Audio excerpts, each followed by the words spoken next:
Core strength is essential for sport performance and injury prevention. But what most people think are core strengthening workouts are actually not. Doing dozens of reps of back-to-back exercises in a circuit is not strength training.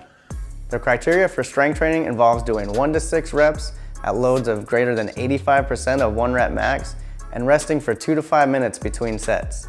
To gain strength, you need high loads with low reps with lots of rest in between sets. Your core muscles are no different than any other muscles in your body in the way that they develop. You need to load your abdominal exercises with a significant amount of resistance to gain strength. If you're able to do reps upon reps upon reps of an exercise, then it's not loaded enough to gain strength. You'll be working on endurance, but it won't do much to improve the absolute strength of your torso.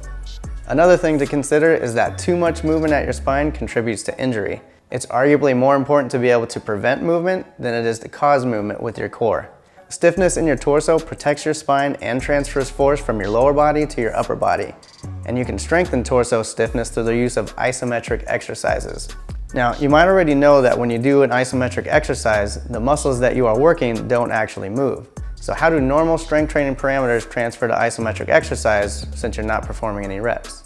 Well, with isometrics, you need to focus on the time rather than the number of reps. Research shows that to maximize strength, isometric exercises need to be held for 5 seconds or less. There's no recommendation for the number of sets, but the total time per workout should be between 30 and 90 seconds. So do however many sets it takes to get within that work time.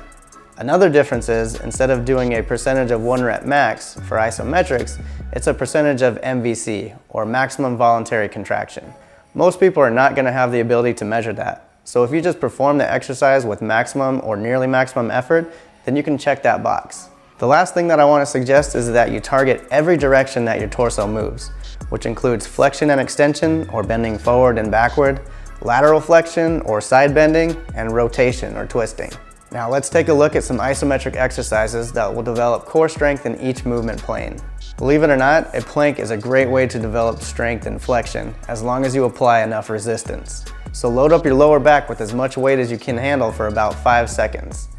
Or if you don't have the weight or help getting the weight on your back, there is another way.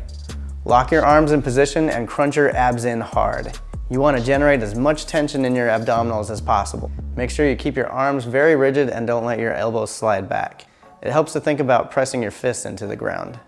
Remember, to gain strength, you want to hold this for about 5 seconds. If you go beyond that, your force production plummets and you end up working on endurance rather than strength. The suitcase carry is a great exercise for strengthening lateral flexion. It's super simple. You just hold a heavy weight in one hand and walk with it. The weight is going to be pulling you to one side, and all you have to do is not let it. Just make sure that you don't overcompensate and lean to the other side. You want to keep your spine straight up and down as if you weren't carrying anything.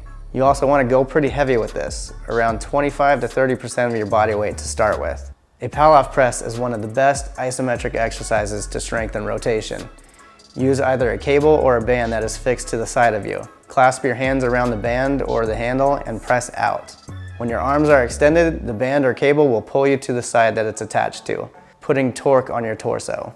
You just need to brace your core and not let it pull you.